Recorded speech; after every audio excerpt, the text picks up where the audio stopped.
এটা আমি অনলাইনে রিভিউ দেখে কিনেছি। এটা দিয়ে বলে ওয়াল ক্লিন হয়। আমাদের ওয়ালটা দেখাও আগে। এই হচ্ছে বাচ্চাদের কামাল, এই ওয়ালটা বাচ্চাদের কামাল হয়েছে, তাই আমি অনলাইন থেকে রিভিউ দেখে এই ক্লিনারটা কিনেছি। দেখি কতটা ওয়ার্ক করে এটা। এটা প্রথমে জলে ভিজিয়ে স্পঞ্জ, এটা এক ধরনের, তা উঠছে দেখছি, একটু সময় নিয়ে করতে হবে, কিন্তু মনে হয় কার্যকরী হবে, কিন্তু জানি না কতটা হবে।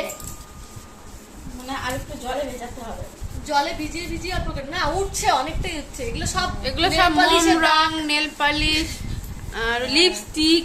এ মা পরিষ্কার হয়ে গেল তো, হচ্ছে তো একদম ক্লিন। এই জায়গাটা দেখ তো, এই জায়গাটা, হ্যাঁ এই জায়গাটা অনেক বেশি। এই বাচ্চা সরাও তুমি, ওই দেখো দেখাচ্ছে আরো। এই সামান্য একটু জল নিয়ে তারপর ভেজাতে হয়, তারপর ঘষতে হয়। হ্যাঁ, হালকা হাতে নাকি জোর খাটিয়ে একটু তো খাটনি করাই লাগবে। কড়াই খাইবে নাকি? হ্যাঁ, কিন্তু উঠবে রে। হ্যাঁ এই দেখ সাদা নতুন হয়ে যাচ্ছে।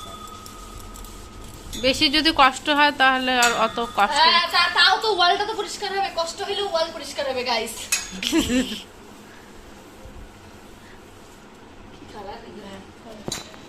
কি অবস্থা জলটা। এই যে জলের চেহারা এরকম কালার।